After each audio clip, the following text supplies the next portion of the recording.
بسم الله الرحمن الرحيم. الحمد لله رب العالمين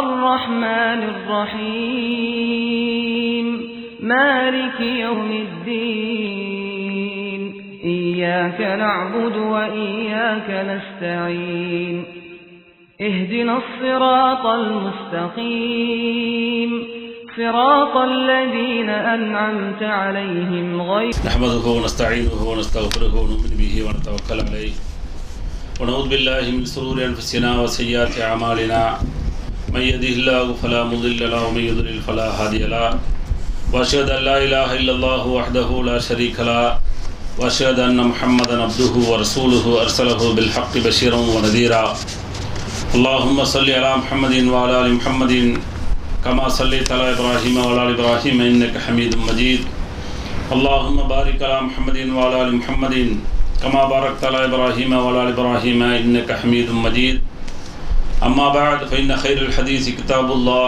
وخير الهدي هدي محمد صلى الله عليه وسلم شر الأمور محدثاتها كل محدثة بدعة كل بدعة ضلالة وكل ضلالة في النار فأعوذ بالله من الشيطان الرجيم يا أيها الذين آمنوا اتقوا الله حق تقاته ولا تموتن إلا وأنتم مسلمون وقال أيضا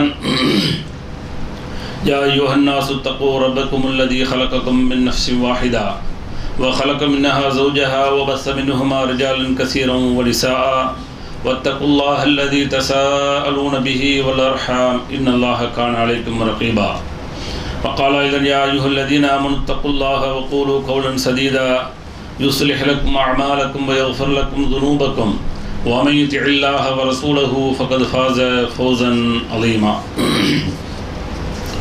அன்பிற்குரிய எல்லாமல்ல அல்லாஹ்வின் நல்லடியார்களே, அல்லாஹ்வுடைய மாபெரும் கருணையினால் எல்லாமல்ல அல்லாஹ் அவனால் ஒப்புக்கொள்ளப்பட்ட உயர்வான மார்க்கமாக இருக்கக்கூடிய இஸ்லாமிய மார்க்கத்தில் நம்மை எல்லாம் ஆக்கி, அதிலும் குறிப்பாக ஜும்மாவுடைய கடமையை அல்லாஹ்வும் அல்லாஹ்வுடைய தூதர் முஹம்மது ஸல்லல்லாஹு அலைஹி வஸல்லம் அவர்கள் எந்த அடிப்படையில் நடைமுறைப்படுத்த சொன்னார்களோ அந்த அடிப்படையில் நடைமுறைப்படுத்துவதற்காக வேண்டி நாம் எல்லாம் இங்கே கூடியிருக்கின்றோம்.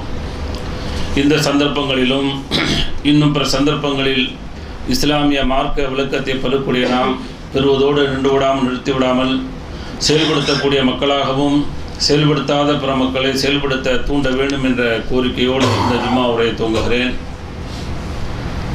இந்த நாளுடைய தலைப்பாக அல் புகாவு அஹ்லின் நார், நரகவாசிகளுடைய அழுகுறல்கள், சப்தங்கள், வேதனைகள் என்பதை பற்றி பார்க்க இருக்கிறோம். காரணம் என்னவென்று சொன்னால், இந்த உலகத்தில் எவ்வளவு பெரிய சட்டங்கள் மனிதர்களால் போடப்பட்டாலும் அல்லது இறைவனால் போடப்பட்டாலும், எத்தனை கண்காணிப்புகள் இந்த உலகத்தில் இருந்து கொண்டிருந்தாலும் அத்தனை கண்காணிப்புகளையும் அத்தனை சட்டங்களையும் மீறி உடைத்தெறிந்துவிட்டு இந்த உலகத்திலே தவறு செய்யக்கூடிய இயல்புக்கு சொந்தக்காரனாகத்தான் பெரும்பாலான மனிதன் வாழ்ந்து கொண்டிருக்கிறான். எனவே இந்த உலகத்தோடு நம்முடைய வாழ்க்கை பயணம் நிறைவடையவில்லை, மாற்றமாக மறுமையுடைய இலக்காக நம்முடைய பயணம் அமைந்து மறுமையிலே நிச்சயமாக இந்த உலகத்தில் யாரெல்லாம் தவறு செய்தார்களோ அவர்களுக்கு உண்டான அந்த தண்டனைகள் உண்டு என்ற பயம் யாருக்கு இருக்கிறதோ அவர்கள் மாத்திரமே இந்த உலகத்தில் நல்லவர்களாக உன்னதமானவர்களாக வாழ்வார்கள், வாழ்ந்திருக்கிறார்கள், வாழ்ந்து கொண்டிருக்கிறார்கள். அந்த வாழ்க்கை தான் இந்த உலகத்தில் அவர்களை மாற்றி அமைத்தது. எத்தனையோ தவறுகளுக்கு சொந்தக்காரர்களாக இருந்த நபித்தோழர்களை அவருடைய வாழ்க்கை பயணம் புரட்டி போட்டது என்று சொன்னால் என்ன காரணம்? அல்லாஹ்வை அஞ்சி, மறுமையினாலே அஞ்சி இந்த உலகத்தில் வாழ்ந்த காரணத்தினால், மறுமையிலே நாம் அல்லாஹ்வால் பிடிக்கப்பட்டு விடக்கூடாது என்ற காரணத்தினால்தான் விபச்சாரத்திற்கெல்லாம் தண்டனை இந்த உலகத்திலே அவர்கள் பெற்றுக்கொண்டார்கள். ஆனால் இன்றைக்கு எத்தனையோ சட்டங்கள் இருந்தும் அந்த விபச்சாரங்கள் இன்னும் இதர தண்டனைகளை எல்லாம், இந்த உலகத்தில் குற்றங்களை எல்லாம் செய்துவிட்டு தண்டனைகளை பெறாமல் அதிலிருந்து தப்பிப்பதற்கான வாய்ப்புகளும் வழிகளும் என்ன என்பதை தேடிக்கொண்டிருக்கிறது மனித சமூகம். அதில் இஸ்லாமியர்களும் உண்டு. ஆனால் அந்த மறுமையிலே அல்லாஹ்வால் கொடுக்கப்படக்கூடிய அந்த தண்டனை இருக்கிறதே, அது யாராலும் காப்பாற்ற முடியாத ஒரு தண்டனை. ஆனால் இந்த உலகத்தை பொறுத்தவரை அவர்களுக்கு ஏதாவது பரிந்துரை இருந்தால் பரிந்துரையின் அடிப்படையிலே தப்பித்து வந்து விட முடியும். அப்படித்தான் தப்பித்து வாழ்ந்து கொண்டிருக்கிறார்கள் ஏராளமானவர்கள். தப்பித்து வாழ்வது மட்டுமல்ல, அப்படியாப்பட்டவர்கள் தான் இன்றைக்கு பதவிகளிலே பட்டங்களிலே தலைவர்களாக பல பல பதவிகளிலே இன்றைக்கு வந்து கொண்டிருப்பதை பார்க்க முடிகிறது. இது உலகத்தினுடைய நியதி அப்படித்தான் சென்று கொண்டிருக்கிறது. ஆனால் இஸ்லாமியர்களை பொறுத்தவரை இந்த உலகத்தில் அவர்கள் வாழ்கின்ற பொழுது இந்த உலகத்தை மாத்திரம் அவர்கள் நேசிக்காமல் மறு உலகம் உண்டு என்று யார் நேசித்து பயந்து இந்த உலகத்தில் வாழ்கிறார்களோ அவர்கள் மட்டுமே தங்களை பாதுகாத்துக் கொள்ள முடியும். அவர்கள் மட்டுமே நாளை மறுமையில் அல்லாஹ்வால் நாம் பிடிக்கப்பட்டு விடுவோம் என்ற பயத்தோடு இந்த உலகத்தில் அவர்கள் வாழ்ந்தால்தான் அவர்களால் வெற்றி பெற முடியும். அப்ப ஏன் அந்த தண்டனையை அல்லாஹ் வைத்திருக்கிறான்? அந்த தண்டனைகளை பொறுத்தவரை மிக இலகுவான தண்டனையா? இன்றைக்கு உலகத்தில் சர்வசாதாரணமான ஒரு சூடுகளை எல்லாம் தாங்க முடியாமல் தான் மனிதனுடைய இயல்புகளும் யதார்த்தங்களை அல்லாஹ் படைத்திருக்கிறான். ஒரு சிறிய அளவில் ஒரு சூடு உள்ள ஒரு பாத்திரத்தை தொட முடிகிறதா என்று சொன்னால் தொட முடியலை. அதற்கு என்று சொல்லி தற்காப்பாக ஒரு துணிகளை வைத்து தான் சில மனுஷன் தொடுறான். சாதாரணமாக அவனால் ஹீட் ஏற்றப்பட்ட ஒரு சட்டி, ஒரு வெந்நீர் வைத்த சட்டி அல்லது ஒரு தேநீர் வைத்தது அல்லது ஒரு குழம்பு வைத்தது, ஏதோ ஒரு சட்டி அடுப்பில் இருக்கிறது என்று சொன்னால் நான் வைத்த சட்டி தானே, எனவே நான் போய் எடுக்கிறேன் என்று சொல்லி வீராப்பாக யாரும் எடுக்க முடியுமா? எடுக்கிறானா? இல்லையே.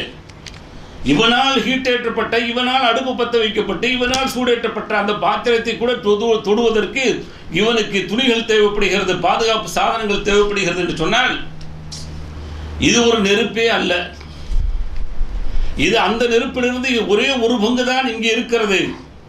ஏராளமான பங்குகளை அங்கே அடக்கி வைத்திருக்கிறது. அதனுடைய வீரியங்கள் வேகமாக இருக்கும். அல்லாஹ்வுடைய தூதர் நபிகள் நாயகம் ஸல்லல்லாஹு அலைஹி வஸல்லம் அவர்கள் அதனால் தான் சொன்னார்கள், அதனுடைய வேகங்கள், அதனுடைய அந்த கொதிக்கக்கூடிய அதனுடைய கொந்தளிப்புகள், அதனுடைய அந்த வீரியங்கள் வேகங்கள் வெளியே வர வேண்டும். துடிக்கிறது நரகம். ஏன் மனுஷன் அப்படித்தானா? நம்மளை பொறுத்த வரைக்கும் என்ன செய்வோம்? இப்போ ஒன்றும் தெரியல. ஒரு சிறு குழந்தைகளை பிடிச்சி இழுத்து நிப்பாட்டி பாருங்க, அதனுடைய வீரியம் தெரியும். அது எவ்வளவு வேகமாக வீறிக்கொண்டு நம்மளை விட்டு பிடுங்கி செல்ல வேண்டும் என்று சொல்லி அது இருக்கிறது. அதே போல பிரேக்கில் கால் வச்சுட்டு எடுத்து விட்டு பாருங்க, அது போவதை பார்க்கலாம் வண்டிகளை. அதே போல ஆடு மாடுகளை விலங்குகளை அவிழ்த்து விட்டு அந்த கயிறை இழுத்து பிடித்து திரும்ப விட்டு பார்த்தால் அதனுடைய வேகங்கள் தெரியும். இது யதார்த்தங்கள். அப்ப அந்த நரகத்தில் உண்டான அந்த வேகங்கள் எல்லாம் அல்லாஹ்விடத்தில் கேட்கிறது, எனக்கு அவகாசம் கூடிய அல்லாஹ், நான் மூச்சு விட வேண்டும், நான் மூச்சு விட்டு கொஞ்சம் லேசாக இழப்பாற வேண்டும். ஏனென்று சொன்னால் அதனுடைய கடுமையை அதனால் தாங்க முடியவில்லை. அதனால் தான் கேட்கிறது, எனக்கு மூச்சு விடுவதற்கு வாய்ப்பு தா என்று சொல்லி அல்லாஹ்விடத்தில் கேட்கின்ற பொழுதுதான் அல்லாஹ் 2 மூச்சுக்கள் விடுவதற்கு அனுமதி தருகிறான். ஒன்று, அது விடக்கூடிய மூச்சு தான் கோடை காலத்தில் நீங்கள் அனுபவிக்கக்கூடிய சூடு என்று இறைத்தூதர்கள் சொன்னார்கள். இன்னொரு மூச்சு இருக்கிறது, அதனுடைய வேகம்தான் நீங்கள் குளிர்காலத்தில் அனுபவிக்கக்கூடிய அந்த கடும் குளிர் என்று இறைத்தூதர் நபிகள் நாயகம் ஸல்லல்லாஹு அலைஹி வஸல்லம் சொன்ன செய்தி புகாரி முஸ்லிம் போன்ற ஹதீஸ் கிரந்தங்களில் பதிவு செய்யப்பட்டிருக்கிறது. என்ன உணர்த்துறாங்க? அதனுடைய வேகத்தை உணர்த்துறாங்க. குளிர் தாங்க முடிகிறதா? குளிர் வேண்டும், ஏசி இல்லை என்று சொன்னால் வைக்கிறது குளிர்காலத்திலே. அதே குளிர்காலத்திலே கடும் குளிர் காரணத்தினாலே அந்த குளிரிலிருந்து காப்பாற்றுவதற்காக வேண்டி சூடு வேண்டும், அவன் ஹீட்டரை யூஸ் பண்ணுகிறான். இதான் யதார்த்தம். அதே வெயில் காலத்தில் பார்த்தா தண்ணீர் இன்னும் இவ்வளவு சூடாக இருக்கிறது, குளிர்ந்த தண்ணீர் இருந்தால் நன்றாக இருக்குமே தேடுகிறான். குளிர்காலத்திலே குளிர்ந்த நீர் கை வைக்க முடியவில்லை, எப்பொழுது சுடு தண்ணீர் கிடைக்கும்? ஹீட்டர் இல்லையா? ஹீட்டர் ரிப்பேராகிவிட்டால் உடனே சரி செய்யக்கூடிய படலத்தை தொடர்கிறான். இதுதான் யதார்த்தம். ரெண்டுமே தாங்க முடிகிறதா? இரவனுடைய வேகங்கள் புரிகிறதா? நன்றாக புரிகிறது மனித சமூகத்திற்கு. இது அந்த நரகத்தினுடைய மூச்சுத்தான் என்று இறைத்தூதர் நபிகள் நாயகம் ஸல்லல்லாஹு அலைஹி வஸல்லம் சொல்கிறார் என்று சொன்னால் அது விடக்கூடிய மூச்சே இன்றைக்கு உலகத்தில் தாங்க முடியாத அளவிற்கு உண்டான கடுமையாக இருக்கிறது என்று சொன்னால் நாளை மறுமையிலே அல்லாஹ்வால் கொடுக்கப்படக்கூடிய அந்த வேதனைகளை எல்லாம் அனுபவித்து விட்டு ரொம்ப ஜாலியாக நல்லா இருக்கு அப்படின்னு யாராவது சொல்லுவானா? ரொம்ப ஹேப்பியாக இருக்கிற யாராவது சொல்லுவானா? சொல்ல முடியுமா? அவன் அழுகிறானோ இல்லையோ அந்த வேதனைகளை பார்த்து நாம் அழ வேண்டும் என்ற அளவுக்கு தான் அதனுடைய கொடூரங்களை அல்லாஹ் சொல்லி காட்டுகிறான். நரகத்தை பற்றி அல்லாஹ் சொல்கின்ற பொழுது இதாராத்துஹும் மின் மக்கானின் பஈதின் சமிஉ லஹா தகய்யுலன் வ ஸஃபீரா, வார்த்தைகளை பாருங்க, அல்லாஹ் போடக்கூடிய வார்த்தைகள். அவன் தொலை தூரத்திலிருந்து அந்த நரகத்தை அவன் பார்க்கின்ற பொழுது அதனுடைய சத்தங்களை அவன் கேட்பான், பெரும் கூச்சல்களையும் கொந்தளிப்புகளையும் அவன் செவியுறுவான் என்று அல்லாஹ் சொல்லி காட்டுகிறான். கடலுடைய சீற்றம், சாதாரண யதார்த்த சீற்றம் இருக்கின்ற பொழுது யாருக்கும் பாதிப்பில்லை. கொஞ்சம் வேகமாக தென்னை பெற அளவுக்கு உயர்கின்ற பொழுதுதான் சுனாமி வந்தது, பேரழிவு வந்தது, அழித்தது என்பது வரலாறு இன்றைக்கு மறந்து விட்டதா? யதார்த்தத்திற்கு மாற்றமாக அல்லாஹ் கொடுக்கின்ற பொழுதுதான் வேதனையாக மாறுகிறது. அல்லாஹ் சொல்கிறான், அதனுடைய சப்தத்தை, அதனுடைய கொந்தளிப்புகளை அவன் பார்க்கின்ற பொழுது அதை கேட்பான். وَإِذَا أُلْقُوا مِنْهَا مَكَانًا ضَيِّقًا مُقَرَّنِينَ دَعَوْا هُنَالِكَ ثُبُورًا. அந்த நேரத்தில் அவனுடைய நிலைப்பாடு எப்படி இருக்கும் தெரியுமா? அவனை அங்கே போடப்பட்டு அவனுக்கு மிக சமீபமாக முறையில் நெருக்கமாக, ரொம்ப ஃப்ரீயா கூட போடல, ஒரு நெருக்கமான நரகத்திலே ஒரு நெருக்கடியான ஒரு சூழலிலே அவனை போடப்பட்டால் அவன் என்ன செய்வான்? தஅவ் ஹுனாலிக சுபூரா, அழிவை அங்கே அழைப்பான். எனக்கு அழிவுதான், நாசம்தான் ஏற்பட்டு விட்டது என்று சொல்லி அங்கே அவனுடைய கூக்குரல் தான் சத்தம் வரும் என்று சொல்லிவிட்டு அல்லாஹ் சொல்றான், லா ததுலியமு சுபூரம் வாஹிதா. டேய், ஒரே ஒரு அழைப்பு அழைக்காத, ஒரே ஒரு நாசத்தை அழைக்காதே. வதுவு சுபூரன் கசீரா, மாற்றமாக அதிகமான நாசத்தினை அழைத்துக்கொள் என்று சொல்லி அவனுக்கு அங்கே சொல்லப்படும் என்று சொல்லி அதனுடைய பேர் சத்தத்தை பெருகி அதனுடைய கொந்தளிப்புகளை எல்லாம் சொல்லக்கூடிய செய்திகளாக பார்க்கிறோம். இப்போ இதை பார்த்துட்டு என்ன செய்வான்? நரகத்தில் உள்ள நரகத்துக்கு போவதற்கு முன்னாடி பீதி வந்துவிடும். எப்படி குழந்தைகள், சில குழந்தைகள் தண்டனை கொடுப்பார் என்று சொன்னார், ஆசிரியர் தண்டனை கொடுப்பார், அல்லது தன்னுடைய மாமான் கொடுப்பான், தன்னுடைய தந்தை கொடுப்பான், தாய் கொடுப்பாள் என்று தெரிந்தால் எந்த அளவுக்கு பம்புகிறதோ பக்கத்தில் வருமா? சந்தோஷத்தோடு வருமா? என்னுடைய தந்தை பனிஷ்மெண்ட் தரப்போகிறார், என்னுடைய தாய் பனிஷ்மெண்ட் தர போறாங்க, என்னுடைய ஆசிரியர் பனிஷ்மெண்ட் தர போறாரு, ஆனால் ரொம்ப ஜாலியா போய் ஹேப்பியா போய் நெஞ்சை தூக்கிட்டு போய் நிற்போன்னு சொல்லி எந்த குழந்தையாவது வருமா? எப்படி பீதியோடு வராமல் அது இழுத்து கொண்டு நிற்குமோ அதுபோன்று அதனுடைய பேரழிவுகளை, அதனுடைய பெரும் சத்தத்தை கேட்கக்கூடிய நெருங்குவானா? அதை பார்த்து இதிலிருந்து எங்களுக்கு பாதுகாப்பு தாயா அல்லாஹ் என்று சொல்லி கேட்பான். நபிகள் நாயகம் ஸல்லல்லாஹு அலைஹி வஸல்லம் சொன்னார்கள், கபரிலே வைத்த உடனேயே அவனுக்கு மலக்குகள் கேள்விகள் கேட்டு நல்லவனாக இருந்தால் அவனுக்கு இடதுபுறத்தை பார் என்று சொன்ன உடனே இடதுபுறத்தை திரும்பி பார்ப்பான். அங்கே நரகத்தினுடைய பேர் ஆபத்துகளை பார்த்த உடனேயே பயந்து போய் விடுவான். மலக்குமார்கள் சொல்லுவார்கள், நீ போக வேண்டிய இடம் இதுதான், உன்னுடைய அமலின் காரணத்தினாலே அடுத்த உரத்தில் பார் என்று சொல்லப்படும். அடுத்த உரத்தை பார்த்தவுடன் சொர்க்கத்துடைய இன்பங்கள், எனவே உடைய நல்லதின் காரணத்தினால் சொர்க்கத்துக்கு போ என்று சொல்லி அவனுக்கு சொர்க்கத்துடைய இன்பங்களை அவனுக்கு அங்கே கொடுக்கப்பட்டு புது மணமகனை போல தூங்க வைக்கப்படும் என்று இறைத்தூதர்கள் சொன்னார்கள். அதை பார்த்த உடனே பயப்படுறான். அதை பார்த்ததான் அதில் கொண்டே போடல, அதை பார்த்தாலே பயம் என்று சொல்லக்கூடிய அளவிற்கு சில விஷயங்களை பார்க்கின்ற பொழுது அங்கே ஒரு பேராபத்து இருக்கிறது என்று சொன்னால் அதை பார்க்கின்ற பொழுது பயமாக இருக்கும். இவ்வளவு பெரிய கொடுமையா, இவ்வளவு பெரிய கொடூரமா, அதன் பக்கம் நெருங்க முடியுமா, நெருங்கினால் என்ன ஆகும், அது நம் மீது பட்டால் என்ன ஆகும் என்றெல்லாம் சொல்லி மிகப்பெரிய ஒரு பீதி ஏற்படுமே, அது போன்ற ஒரு பீதி அந்த நரகத்தை பார்த்தாலே ஏற்படும் என்பதற்கு தான் இலக்கணமாக இறைத்தூதர்கள் சொன்னார்கள். அதே போல அடுத்து ஃபஅம்மல்லதீன ஷக்கூ ஃபஃபின்னார் ஃபஅம்மல்லதீன ஷக்கூ ஃபஃபின்னார் லஹும் ஃபீஹா ஸஃபீரும் வஷஹீக். எவன் கெட்டவனாக இந்த உலகத்தில் வாழ்ந்தானோ அவனை பொறுத்தவரை ஃபஃபின்னார், நரகத்திலே அவனை நாம் போடுவோம், அதிலே அவனுடைய அழுகுரல்கள் கேட்கப்படும் என்று அல்லாஹ் சொல்லக்கூடிய செய்திகளை பார்க்கிறோம். அழுவான், அவனுடைய பேர் சத்தம் இருக்கிறதே, அந்த சத்தங்கள் அவனுடைய கண்ணீர்கள் இருக்கிறதே, அதுதான் அங்கே நீங்கள் பார்ப்பீர்கள். ஹாலிதீன ஃபீஹா மாதாமத்தி ஸமாவாத்து வல் அர்து இல்லா மா ஷா ரப்புக். அல்லாஹ் நாடினாலே தவிர அதிலே வானம் பூமி இருக்கக்கூடிய காலங்கள் வரை நிரந்தரமாக இருப்பார்கள். இன்ன ரப்பக ஃபஆலுல் லிமா யுரீத். நிச்சயமாக உங்களுடைய ரப்பு இருக்கிறானே, நாடியதை செய்யக்கூடியவனாக இருக்கிறான். எனவே அவன் யாரை இந்த உலகத்தில் நேசிக்கவில்லையோ, அவனுக்கு புறம்பாக கெட்டவனாக இந்த உலகத்தில் எவன் வாழ்ந்தானோ அவன் இந்த நரகத்தில் போட்டு அவனை வேதனை செய்வான் ரப்பு என்பதை அல்லாஹ் சொல்லக்கூடிய செய்தியாக சூரத்துல் ஆராஃபிலே நாம் பார்க்கிறோம். அதே போல அடுத்து சூரத்து மரியமிலே அல்லாஹ் சொல்கின்ற பொழுது வயும் மின்கும் இல்லா வாரிதுஹா கான அலா ரப்பிக ஹத்மம் மக்லியா சும்ம நுனஜ்ஜில் லதீன தகவ் வ நதரு ஸாலிமீன ஃபீஹா ஜிஸியா. எந்த அளவுக்கு என்று சொன்னால் வித்தியாசமான முறையில் தண்டனைகள், எல்லோருக்கும் ஒரே தண்டனை கிடையாது. ஒவ்வொருவருடைய செயல்பாடுகளுக்கு தகுந்தது மாதிரி வேதனை. இதை அப்படி கொடுத்தா தானே அவன் நியாயவான். அல்லாஹ் நாளைக்கு நீதிவானாக இருப்பான். மாலிகி யௌமித்தீன் என்று சொல்லி தன்னை அடையாளப்படுத்திக் கொண்டு ஒவ்வொரு நேரமும் தொழக்கூடிய தொழுகையிலே கண்டிப்பாக ஓதுங்கள் கேளுங்கள் என்று சொல்லக்கூடிய அளவிற்கு அல்லாஹ் சொல்கிறான் என்று சொன்னால் அந்த நீதி தராசு தப்புமா? இன்றைய நீதி தராசா? நீதி தரங்கட்டு கிடக்கிறது. அது போன்ற நீதிகளா? இல்லை. மறுமையிலே மிகச் சரியான நீதி, அந்த நீதி தான் ஒவ்வொருவருக்கும் எப்படி தண்டனை கொடுக்க வேண்டும் அந்த தண்டனைகளை அல்லாஹ் அங்கே கொடுப்பான். இங்கே ஒரு சாராரை சொல்கின்ற பொழுது நீங்கள் எல்லோரும் இல்லா வாரிதுஹா, அந்த பாலம் இருக்கிறதே, சிராத் என்ற அந்த பாலம் இருக்கிறதே, அதை நீங்கள் ஒவ்வொருவரும் கடந்துதான் தீர வேண்டும். கானாலா ரப்பிக்க ஹத்மம் மக்லியா, இது கண்டிப்பான கட்டாய கடமையாக அல்லாஹ் வைத்திருக்கிறான். அதை தாண்டாமல் யாருமே போக முடியாது. நல்லோர்கள் தான் தப்பித்து போவார்கள். மின்னல் வேகத்திலே பல்வேறு கோணங்களிலே அவர்கள் அதை கடந்து செல்வார்கள் என்றெல்லாம் வர்ணனைகள் வருகிறது. எவன் தீயோனாக இருக்கிறான் அவனை இழுத்து என்ன செய்யும், அப்படியே நரகத்தில் தூக்கி போடும், அதிலே அவன் உள்ளே விழுவான் என்று அல்லாஹ்வுடைய தூதர் அவர்கள் இதற்கு மேலும் விளக்கமாக சொல்லக்கூடிய செய்தியை பார்க்கிறோம். அதனுடைய தொடரில் அல்லாஹ் சொல்கின்ற பொழுது சும்மனு நஜ்ஜில்லதீன தகவ், யார் அல்லாஹ்வை அஞ்சிக் கொண்டார்களோ அவர்களை நாம் ஈடற்றம் பெற செய்வோம், அவர்கள் அதை எளிமையாக கடந்து விடுவார்கள்.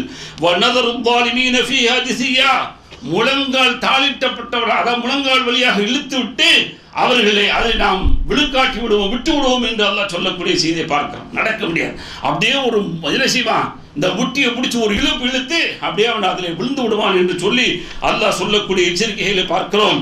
இன்னும் சிலர்களை அல்லாஹ் சொல்கின்ற பொழுது சூரத் ரஹ்மானிலே சொல்கிறான், யூரஃபுல் முஜ்ரிமூன பிஸீமாஹும், சிலர்களை அடையாளம் காணப்படும். இங்கே அடையாளம் காணப்படல, இங்கே ஆடைகளை வச்சு ஒரு போலீஸ்காரர், இவர் மருத்துவர், இவர் வக்கீல் என்று சொல்லி சில அடையாளங்கள் காணப்படுகிறதே.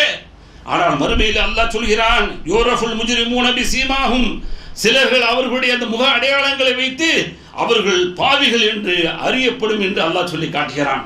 பாவிகள் அறியப்படுவார்கள், இவன் தான் பாவி என்று சொல்லி அறியப்படும்.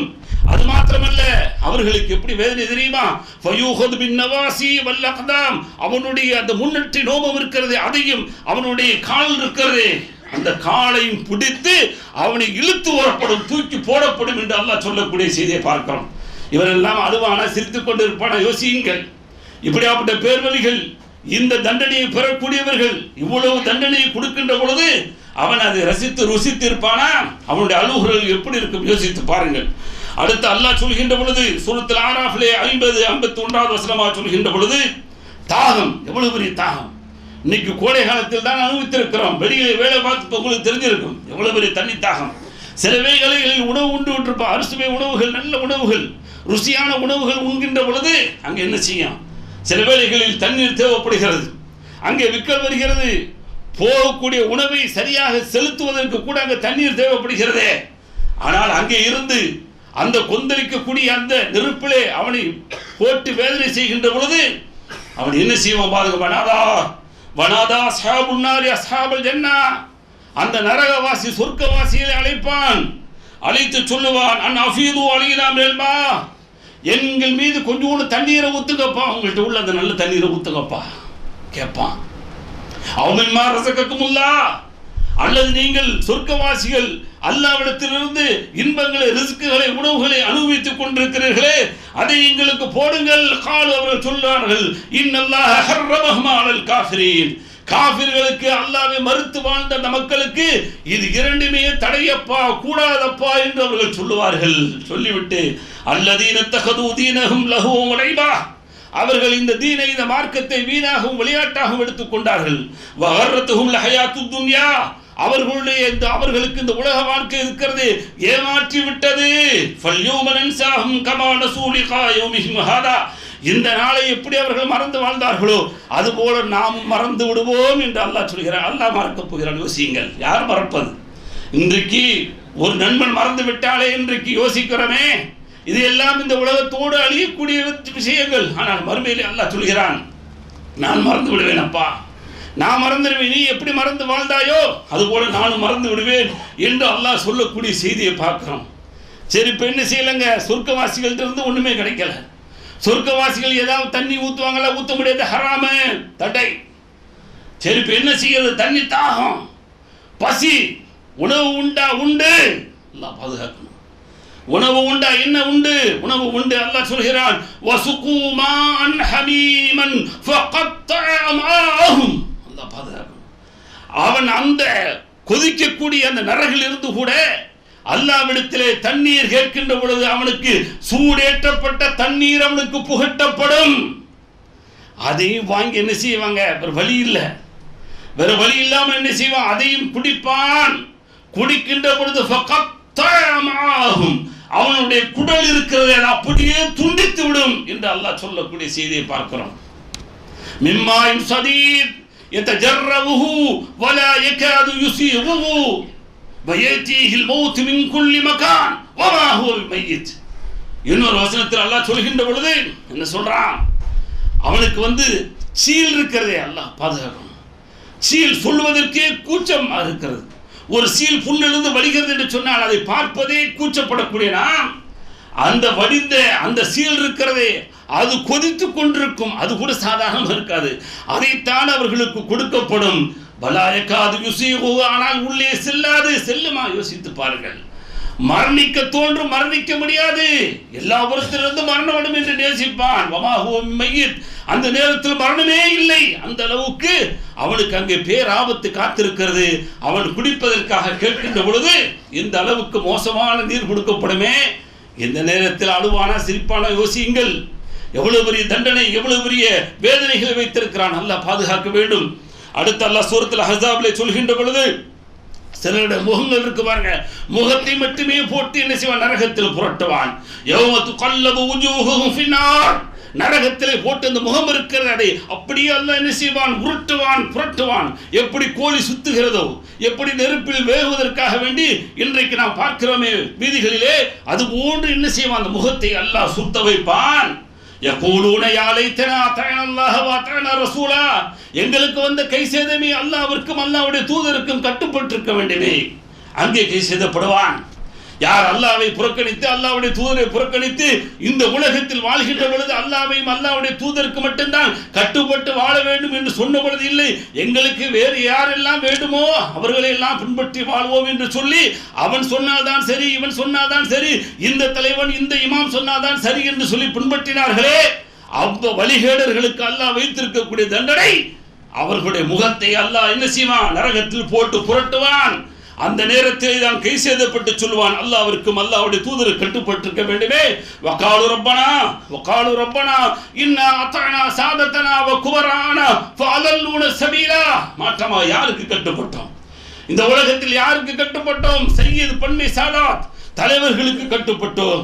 குபரானா எங்களில் பெரியவர்களுக்கு கட்டுப்பட்டு வாழ்ந்தோம். ஃபஅலல்லூன சபீலா எங்களை அவர்கள் வழிகெடுத்து விட்டார்கள். சொல்லிவிட்டு சொல்றான், ரப்பனா ஆத்திஹிம் லைஃபைனி மினல் அஸாப் வல்அன்ஹும் லஅனன் கபீரா. யா அல்லாஹ், அவர்களுக்கு 2 மடங்கு வேதனை கொடு, அவர்களை நல்ல முறையில் சபித்து விடு என்று சொல்லி அங்கே புலம்புவான். இவன் சொல்வதற்காக வேண்டிய அங்கே தண்டனை கொடுக்கப்படுமா? அவரவர்கள் இனி விதைத்தார்களோ அதற்கு தக்க வேதனைகளை அங்கே வைத்திருக்கிறான். யார் அல்லாஹ்விற்கும் அல்லாஹ்வுடைய தூதருக்கு கட்டுப்படாமல் இந்த உலகத்தில் வாழ்ந்தார்களோ அவர்களுக்கு சொல்லக்கூடிய வேதனையாகத்தான் அல்லாஹ் சொல்லக்கூடிய செய்தியை சூரத்துல் அஹ்ஸாபிலே பார்க்கிறோம். அதே போல அடுத்து அல்லாஹ்வுடைய தூதர் புரிய வைக்கிறான். இந்த வேதனை என்று சொன்னால் உடல் முழுவதும் போட்டு வேதனை, உடலிலே சில பகுதிகள் மட்டும் வேதனை. இதில் குறைந்த வேதனை குறித்து அல்லாஹ்வுடைய தூதர் அவர்கள் சொல்கின்ற பொழுது, இன்ன அஹ்வன அஹ்லின் நார் அதாபன் யௌமல் கியாமா லரஜுலுன் தூலவு ஃபீ அஹ்மஸி கதமைஹி ஜம்ரதான் யுக்லி மின்ஹுமா திமாஹு. முஸ்லிமில் இடம்பெற்றிருக்கக்கூடிய செய்தி, 2 செருப்புகள், காலணிகள் தான் காலில் மாட்டப்படும். நெருப்பிலான காலணிகள். யோசித்து பாருங்கள். கடும் சூட்டிலே செருப்பு அந்து விட்டால் செருப்பு இல்லாமல் அந்த சூடிலே கால் வைக்க முடியவில்லை. ஆனால் அங்கு அனுபவிப்பது சிலர்களுக்கு சிறிய தண்டனை தான். ஆனால் நெருப்பிலான செருப்பு அணிவிக்கப்படும். அது அப்படியே போய் மூளையை தாக்கும் என்று இறை தூதர் நபிகள் நாயகம் ஸல்லல்லாஹு அலைஹி வஸல்லம் அவர்கள் அவருடைய வேதனையை புரிய வைக்கிறார்கள். எனவே நெருப்பிலான செருப்பு கொடுக்கப்பட்டவன் சிரிப்பான. யோசியுங்கள் சகோதரர்களே. அடுத்து அல்லாஹ்வுடைய தூதர் அவர்கள் சொல்கின்ற பொழுது, யூதா பிர்ரஜுலி யௌமல் கியாமா ஃபயுல்கா ஃபின்னார் ஃபதந்தலிகு அக்தாபு பத்னிஹி ஃபயதூரு கமா யதூருல் ஹிமார் ஃபிர்ரிஹா. ஒரு சாராரை அல்லாஹ் சொல்லி காட்டுகிறான். ஒரு சாராரை அல்லாஹ்வுடைய தூதர்கள் சொல்லி காட்டுறாங்க. என்னன்னு சொன்னா, நாளைக்கு மறுமையிலே ஒருவனுக்கு வேதனை செய்ய ஒருவன் கொண்டு வரப்படுவான். ஃபயுல்கா ஃபின்னார், நரகத்திலே போடப்படுவான். அவனுடைய வயிறு இருக்கிறதே, அந்த வயிறு அப்படியே என்ன செய்யும்? அப்படியே அதை குதித்து கொண்டிருக்கும். எந்த அளவுக்கு உதாரணம் சொல்றாங்கன்னு சொன்னா, எப்படி செக்கில் அந்த மாடுகள் அல்லது பிராணிகள் சுத்துகிறதோ அதுபோல அவனுடைய வயிறு சுத்தும்.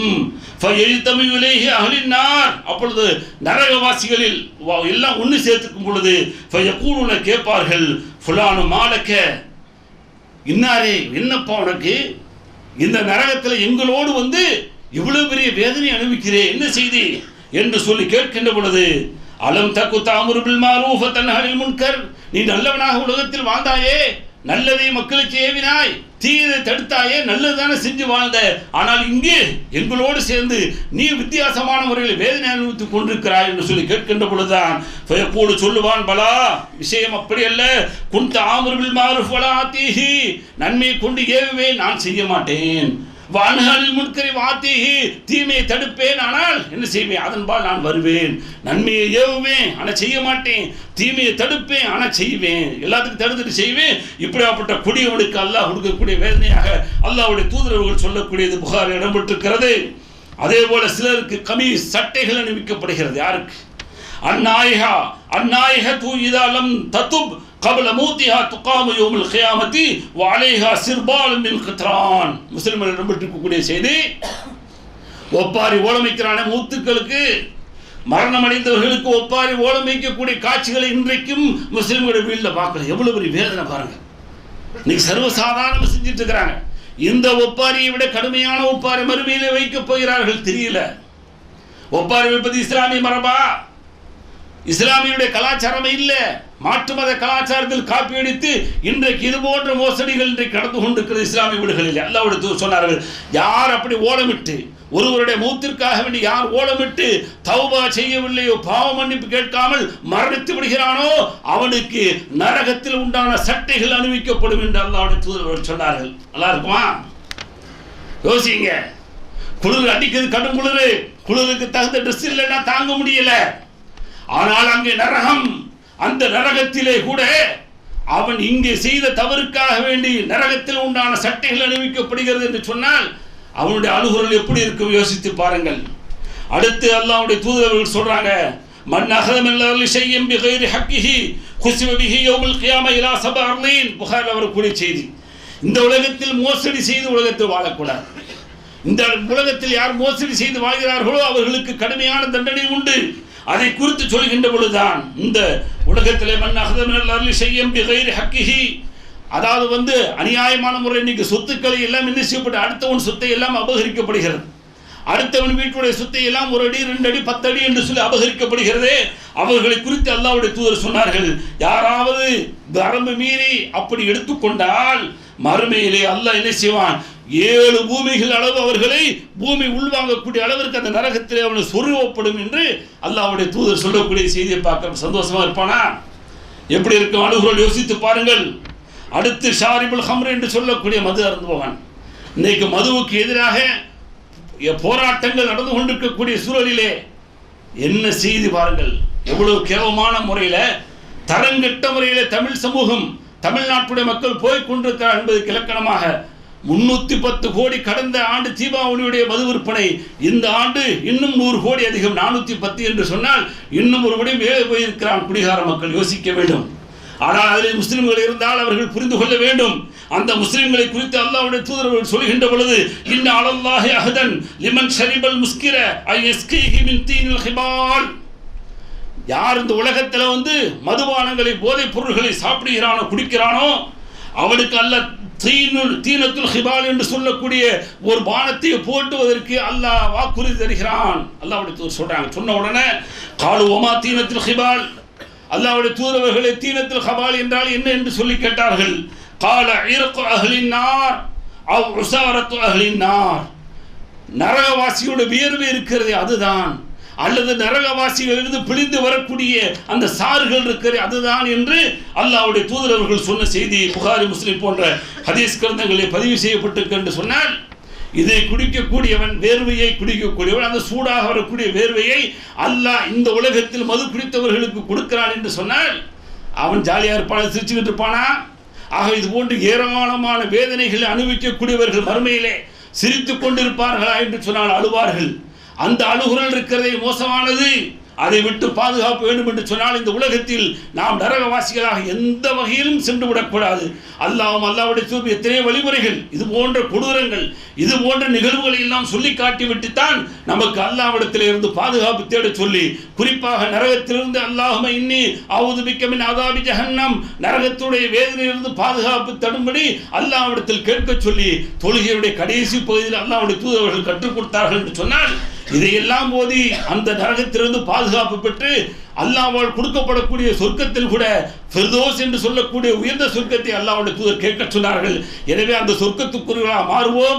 இது போன்ற நிலைகளிலிருந்து மாறி நாம் நம்முடைய குடும்பத்தார்களையும் நம்மை சார்ந்தவர்களையும் பாதுகாப்போம். இல்லாமல் அல்லாஹ் அப்படிப்பட்ட நல்லவர்களாக நம்ம யாவரையும் ஆக்கி அருள்வானாக. வாஹிர் தாவானா அல்ஹம்துலில்லாஹி ரப்பில் ஆலமீன்.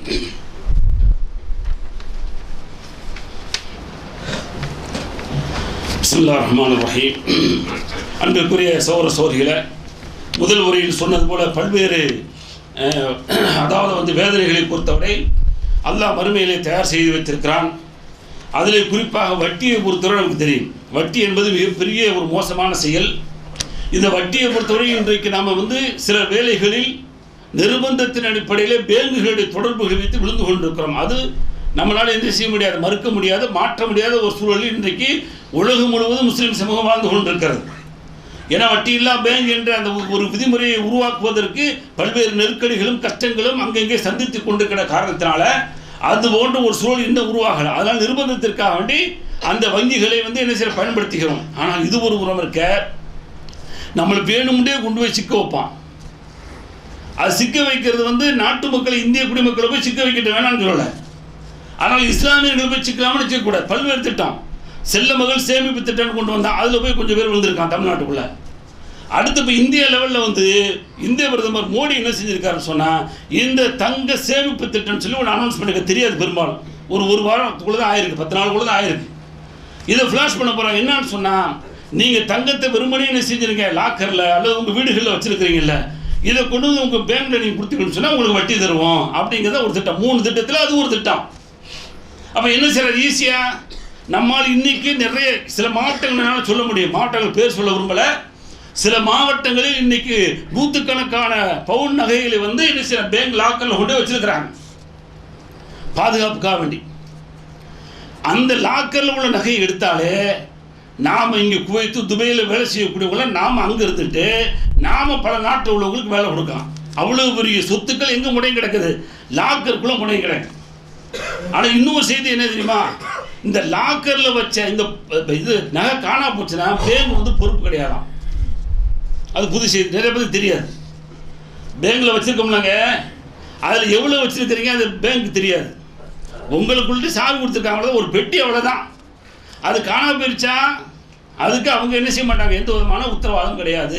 இது நிறைய பேருக்கு தெரியாது. கொண்டு வைக்கிறான், வச்சுவிட்டு பேங்க்காரன் என்ன சொல்கிறாங்க, ஏங்க சார் நீங்கள் மாதம் எங்களுடைய அந்த பெட்டிக்கு வாடகை 500-5000 ரூபா கொடுக்கணுமா, இது உங்களுக்கு சிரமம் தானா, அதனால் நீங்கள் ஒரு 1000 ரூபா அந்த பெட்டிக்கு வந்துடுச்சு, 1 லட்ச ரூபா பெட்டிக்கு வந்து டெபாசிட் பண்ணிட்டீங்கன்னா நாங்கள் ஒரு 5% எடுத்து 5000 ரூபாயா அதுக்குள்ளே வாடகையை நாங்கள் கட்டிக்கிறோம். நம்மால் பார்க்குற ரேட்டு தானா விழுந்தானா முதல் வட்டி இப்படி நடந்துகிட்ருக்கு. நிறைய ஊர்களில் அவங்க என்ன செய்ய, லாக்கரில் வச்சதுக்கு அவங்களே டெபாசிட் ஒன்று பண்ணி அவங்களுக்கு அதுலேருந்து பேங்கில் வட்டி எடுத்து அந்த வாடகைக்கு அவங்க சரி பண்ணிக்கிறாங்க. இது அப்படியே கண்டுக்கிறாமல் இருக்குது நம்ம மக்கள். சரியா? இப்போ அடுத்து என்ன அப்படின்னு சொன்னால், இந்த ஒரு வலையை விரிச்சாச்சு. எந்த அளவுக்குன்னு சொன்னால் 20,000 டன் சொல்கிறார் கணக்கில். 20,000 டன் இது போன்ற வடிவங்கள், அதாவது அணிகலன்களாக உள்ள நகைகள் அப்படியே முடங்கி கிடக்கிறது என்று சொல்லி அவர் என்ன செய்கிறாரு, அவங்களுடைய அந்த பொருளாதார நிபுணர்கள் ஆய்வு பண்ணியிருப்பாங்க, ஆய்வு பண்ணி எடுத்து சொல்கிறார். அதை விட கூடவே இருக்கலாம். ஏன்னா அவதான் அதில் தான் ஆசை. இன்றைக்கி 2 தான் போய் பொருளாதாரம் முடங்கி கிடக்குது. ஒன்று நகையில், இன்னொன்று பார்த்தீங்கன்னு சொன்னால் லேண்டில். அதை எடுத்து அதை வியாபாரமாக கொண்டு தொழில் தொடங்கி தொழில் நிறுவனங்களை வச்சு நாம் ஒரு 4 பேர்த்துக்கு வேலை கொடுக்கலாம் அப்படிங்கிற மென்டாலிட்டிக்கு இன்னும் யாருக்குமே வரல. பயம். அதை எடுத்து போட்டு காலியாக போச்சுன்னு சொன்னால், ஏன்னா அல்லாஹ் சொல்கிறான், சும்மா முடிஞ்சிச்சுன்னா வியாபாரத்தை செய்யுங்க ஓடுங்கிறான். அல்லாஹ்வுடைய தூதர் சொல்கிறாங்க வியாபாரத்தில் பறக்கத்திற்கு செய்யுங்கிறாங்க. ஆனால் முஸ்லீம்களுக்கு என்ன நம்பிக்கை, வியாபாரம் செஞ்சால் நஷ்டம் எங்கே வரும், நஷ்டம் வரும், வந்தாலுக்கு என்ன செய்ய முடியும். இப்போ மூத்து வராதா, அல்லது திடீர்னு சொத்து இருக்குது, ஒரு பெரிய நோயை கொண்டு விடுறான், அந்த சொத்தையே அழிகிற அளவுக்கு அந்த நோய் வந்திருக்குன்னு வச்சுக்க என்ன செய்வீங்க, யாரை போய் எடுத்து கேட்பீங்களா? என்னாச்சு எனக்கு இவ்வளோ சொத்து இருந்துச்சு ஏன் நோயை கொடுத்தாரா கேட்போம், ஒன்றும் கேட்க முடியாது. அழிவு அல்லாஹ் நேர்னா இப்படி லேசாக ஒரு சுண்ணா முடிஞ்சு போச்சு, அழிஞ்சிடும். அதனால் அல்லாஹ் மீது முழுமையாக நம்பிக்கை வைக்காமல் சமூகம் என்ன செய்யும் சொன்னால் இப்படி போய் பொருளாதாரத்தை முடக்கிற மாதிரி அடுத்து நீங்கள் வந்து பேங்கில் வச்சிங்கன்னு சொன்னால் உங்களுடைய அந்த நகைக்கு சரி பயப்படுறாங்கன்னு சொல்லிட்டு 1/2 கிலோ வரைக்கும் வச்சுக்கிறோன்னு சொல்லி வேறு போட்டார். அப்போ நம்மளால் பாரு எனக்கு கிலோக்கணக்கில் நீங்கள் வாங்கிட்டு இருக்காங்கல்ல, கிலோக்கணக்கில் வாங்குறது கொடுக்குறது நடக்கலைங்க, தப்பான முறையில் வருதுச்சுன முறையில் அவங்களுக்கு பயம் இல்லை, 1/2 கிலோ வரைக்கும் கொண்டு வா அப்படின்ட்டான். அப்போ நான் ஒரு 1/2 கிலோ, என் பொண்டாட்டி ஒரு 1/2 கிலோ, அல்லது வந்து பினாமி பேரில் ஒரு 1/2 கிலோ கொண்டு வச்சுக்கிற வேண்டியதான். வச்ச உடனே இதுக்கு நான் வட்டி தெரியும் அப்படிங்கிறான். இப்போ நம்மால் பார்க்குறான் சரிதானே, அது வெறுமனே போய் லாக்கரில் தூங்குறத விட பேங்கில் கொண்டு போய் கொடுத்துரும்னு சொன்னால் அந்த லாக்கரில் செக்யூரிட்டி கிடையாது, ஆனால் இதுக்கு வந்து செக்யூரிட்டி தெரியுங்க. ஏன்னா வந்து உங்களை வலை பிடிச்சி இழுக்கிறதுக்கு அப்படி தான். ஏன்னா மீனை வந்து தூண்டில் போட போகும்போது ஒரு சின்ன மீனை அல்லது மண்புழுவை போடுறான், அது இறை நினச்சி தான் அது வருது, ஆனால் அடுத்து ஏமாற போகிறது அதுக்கு தெரியாது. நிறைய மக்களை முட்டாள்களாக ஆக்குறாங்க தெரியாது, முஸ்லீம்களும் அதில் போய் விழுகிறாங்க. ஆனால் இந்த வட்டியை பொறுத்தவரை அல்லாஹ் சொல்கின்ற பொழுது ஃபதரூபி ஹர்பி மினல்லாஹி வ ரசூலி, அல்லாஹ்வுடைய தூதரோடு போர் பிரகடனம் செய்யப்படுகிறது. எவ்வளோ பெரிய வேதனை! அல்லாஹ்வோட போய் போர் செய்ய முடியுமா? அல்லாஹ்வுடைய தூதரோடு போய் போர் செய்ய முடியுமா? இன்னைக்கு வட்டியில் சர்வசாதாரணமாக போய் விழுகிறோம், அதற்குண்டான வலைகள் வீசப்படுதுன்னு சொன்னால் நாளைக்கு நரகில் போய் விழப்படும். அல்லாஹ்வுடைய தூதரவர்கள் எடுத்துக்காட்டப்பட்ட செய்தியில் ஒன்று, ஒரு ஆள் என்ன செய்யறாரு, ரத்தம் கலந்த ஆறுல உள்ள கிடக்கிறாரு, நீந்தி கரைக்கு வர்றாரு. வரும் பொழுது மீண்டும் கற்கள் கொண்டு கரையில் உள்ளவர் எரிகிறார், மீண்டும் என்ன செய்யறார், உள்ள போறாரு, திரும்ப மீண்டும் வர்றாரு, மீண்டும் இதே நடந்து கொண்டிருக்கிறது. அல்லாஹ்வுடைய தூதர் கேட்டாங்க, இவர் யார் என்று சொன்ன உடனே இவர் தான் வட்டியை சாப்பிட்டவர் என்று அல்லாஹ்வுடைய தூதர் நபிகள் நாயகம் ஸல்லல்லாஹு அலைஹி வஸல்லம் சொன்ன செய்தியை பார்க்கிறோம் என்று சொன்னால், அப்படி வட்டி சாப்பிட்டவர் வந்து அந்த அந்த ரத்த ஆற்றில் ரத்த தண்ணீரில் கிடக்கின்ற பொழுது அழுக வருமா சந்தோஷம் வருமா யோசிச்சு பாருங்க. இவ்வளவு பெரிய வேதனை கலந்த ஒன்று தான் அந்த வட்டியின் மூலமாக கிடைக்கக்கூடியது. எந்த வகையிலும் வட்டியுடைய பொருளாதாரம் ஒரு முஸ்லீமுடைய வீடுகளில் உள்ளே புகுந்து விட்டால், உள்ளத்திலே பூந்து விட்டால், சாப்பாட்டில் பூந்து விட்டால் அது மிகப்பெரிய ஹராம். நாளைக்கு மறுமையிலே அல்லாஹ்விடத்தில் மிகப்பெரிய தண்டனை உண்டு. மாத்திரமல்ல, அல்லாஹ்வுடைய தூதர் சொல்லும் பொழுது வட்டி வாங்குறவன், சாப்பிட்றவன், கணக்கு போடுறவன், சாட்சி சொல்றவன் எல்லாரும் சாபத்துக்குரியவர்கள். இந்த உலகத்திலையும் சாபம், அல்லாஹ்வும் அல்லாஹ்வுடைய தூதருடைய சாபத்தோடு வாழ்ந்துட்டு இருக்கிறான். வேணுமா? ஆனால் இந்த உலகத்தில் தெரியாது. ஆனால் மறுமையில் இவ்வளவு பெரிய வேதனையை பார்க்கின்ற பொழுது அங்கேயும் கூக்குரலக்கூடிய சூழல் தான். நல்லா பாதுகாக்கணும். எனவே இந்த அல்லாஹ்வால் எது தடை செய்யப்பட்டதோ அதையெல்லாம் யார் இந்த உலகத்தில் செய்கிறார்களோ அவர்களுக்கு இங்கே எச்சரிக்கை விடப்பட்டுத்தான் அங்கே தண்டனை கொடுக்குறான். அதனால் அவனை போய் என்ன குறை சொல்ல முடியாது. இங்கே உனக்கு எல்லாம் சொல்லிட்டு தான் செஞ்சேன், சொல்லாமல் செஞ்சான்னு சொன்னால் வரம்பு மீறிட்டான்னு சொல்கிறான். அதில் எல்லாம் தெளிவாக சொல்லிட்டேன், என்னென்ன தப்பு செய்யறியோ அவ்வளவுக்கு அங்கே வந்து பனிஷ்மெண்ட் இப்படி தயார் பண்ணி வச்சுருக்கிறேன். எனவே அது இன்பகரமானது அல்ல, மிகப்பெரிய கொடூரமானது, சொல்வதற்கு முடியாத அளவிற்கு உண்டான மிகப்பெரிய தண்டனைகள் அல்லாஹ் அங்கே என்ன செய்கிறான், தயார் செய்து வைத்திருக்கிறான். அந்த தண்டனையிலிருந்து விடுபட வேண்டும் என்று சொன்னால் அல்லாஹ்வும் அல்லாஹ்வுடைய தூதரும் இதே தான் எச்சரித்தார். குறிப்பாக வந்து இந்த வட்டி போன்ற இந்த பொருளாதார திரட்டலில் வந்து நம்ம என்ன செய்யக்கூடிய கவனம் செலுத்தி இது போன்ற வலைகளில் விழாமல் நாமும் நம்முடைய சமூகத்தை என்ன செய்ய பாதுகாக்கணும். இது போன்ற தவறுகளிலிருந்து நாமும் விடுபடணும், நம்முடைய சமூகத்தை விடுபட வைக்கணும். அப்படிப்பட்ட ஒரு வாய்ப்பை அல்லாஹ் நம் யாவருக்கும் தந்து அல்லாஹ்வால் தரக்கூடிய இன்பகரமான சொர்க்கத்தை பெறக்கூடிய வழிமுறை மட்டும் அல்லாஹ் தந்திருவானாக. வாஹிர் தாவானா அல்ஹம்துலில்லாஹி ரப்பில் ஆலமீன். அஸ்ஸலாமு அலைக்கும் வரஹ்மத்துல்லாஹி வபரகாத்துஹு.